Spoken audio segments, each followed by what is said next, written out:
Okay, so the book I read was Percy Jackson and the Titan's Curse. It was by Rick Riordan, and it is the third book out of a 5-book series. There are a lot of places and people that you need to know from the first 2 books before you should read the third book. And one of the main settings of this book is Camp Half-Blood. It's in New York. It's north of Long Island. It is the only known safe place for a half-blood, which is someone who has one Greek parent and then one human parent. There is like a barrier which makes it so safe that's surrounding the entire camp. And this is the camp counselor whose only job is to make all of their lives more miserable. This is Talia Grace. Her Greek parent is Zeus, Greek god of the sky and lightning. Her age is pretty important to the book and the overall story. She's 15 and 23 because she was turned into a pine tree when, I forget how old she was, but she was turned into a pine tree for 8 years while she was protecting her friends from a group of titans, or more specifically, cyclopses.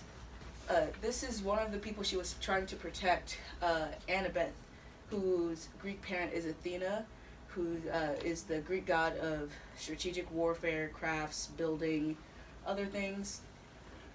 Annabeth is well respected among the camp, mostly because she's been around for about 7 years, which is surprising because most half-bloods don't survive for that long. Actually, most of them don't survive until adulthood. They all die before then. This is Percy Jackson. He is the person where the book is told through his point of view, and his age is also important. He's 14. His Greek parent is Poseidon, the god of the sea. He lives with his mom, Sally, who is pretty important for the first 2 books and important for this book as well, I guess. This is Grover Underwood. He's Percy's best friend. Grover is he has his searcher's license, which basically means he goes out and he finds potential half-bloods and he brings them back to Camp Half-Blood. He's obsessed with finding the Greek nature god Pan, because his dad and grandfather both went missing looking for him. Grover is actually 32 years old, but he looks about 16 because he's a satyr, which is a half goat, half human, and they age at about half the rate of humans. The person on the right is Artemis, the Greek goddess of the hunt, or the wild hunt, and this is Zoe. Zoe is an immortal girl. She's the second command of this group called the Huntresses, which is basically just a group of immortal teenage girls that live with Artemis and hunt with her. They have a strict rule of no romantic relationships with boys, and that's how you become immortal, once you vow to never have a romantic relationship with a guy. Her body is 16, but she's over 2,000 years old. And Artemis goes missing, which sets in motion the entire plot of the book, finding her before the winter solstice so the Greek gods can have a meeting about Kronos, which is Zeus's father, basically the strongest titan, and he could destroy the world easily, so they're trying to convene during the winter solstice, and Artemis has a very strong opinion and she needs to be there. These 2 are also very important. The little boy on the right is Nico, and the girl on the left is Bianca. They are siblings. Everyone else on the right side of the slide has had a Greek god or goddess that is either important to them or their parent. These 2 don't have one on their slide because and I couldn't find their human parent because they're dead. They died when they were very young. They don't have any caregivers, but their Greek parent hasn't claimed them either. And they're both half-bloods. This is Luke. He is one of the reoccurring villains. He's been the main villain for the book before this and this book. His Greek parent is Hermes, the Greek god, like the Greek messenger god and god of thieves. He was also there when Talia was turned into a tree, which basically means him, Annabeth, and Talia have like a connection, but it's weird because he's pursuing them and trying to kill them now. I didn't mention this before, but Zeus, Poseidon, and Hades are part of this group called the Big Three.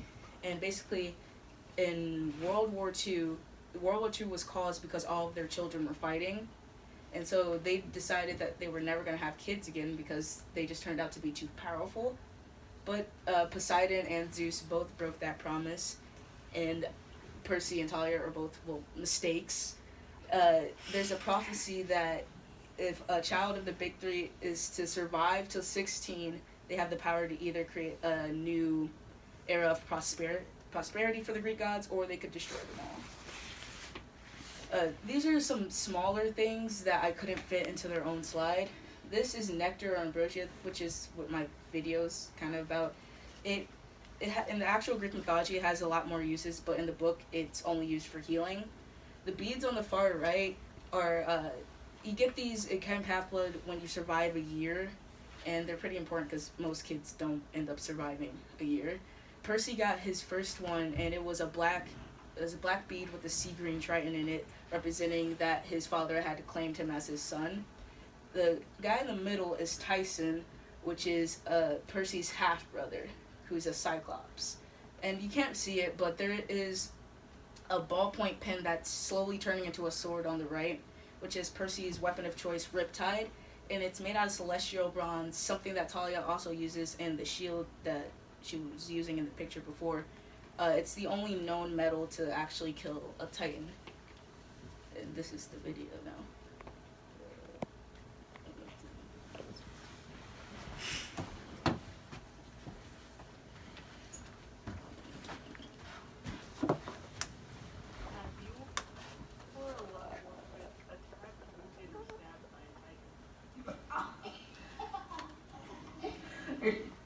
Try drinking nectar. You can eat it and use a prank on your friends. Whoa! Really? How? Oh, cool! You look on the camera voice over here.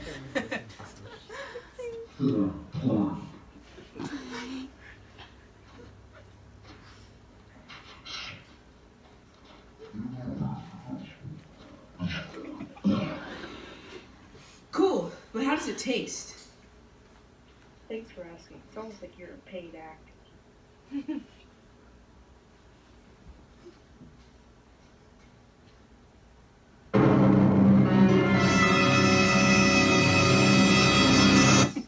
Nectar tastes like your favorite food or drink.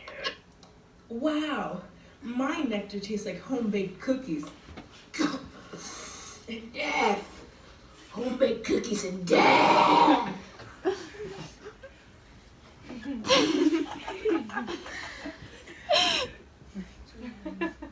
Oh my gosh. Wait, what drink was that really?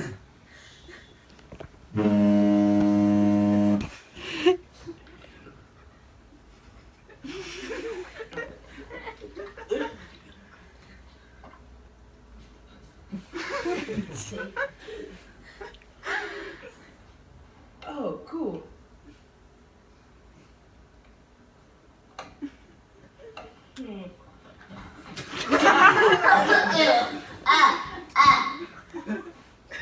Birds. That didn't work. Bad. It's bad.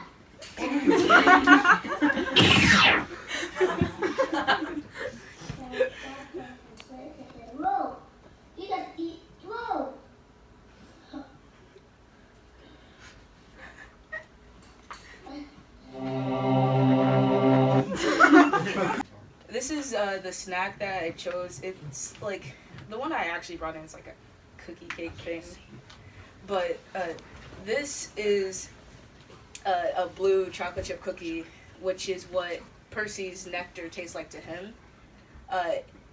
It's important to him because his mom had a fight with her ex-husband, and in the fight he said that food can't be blue, and so she decided to prove him wrong by making every food blue.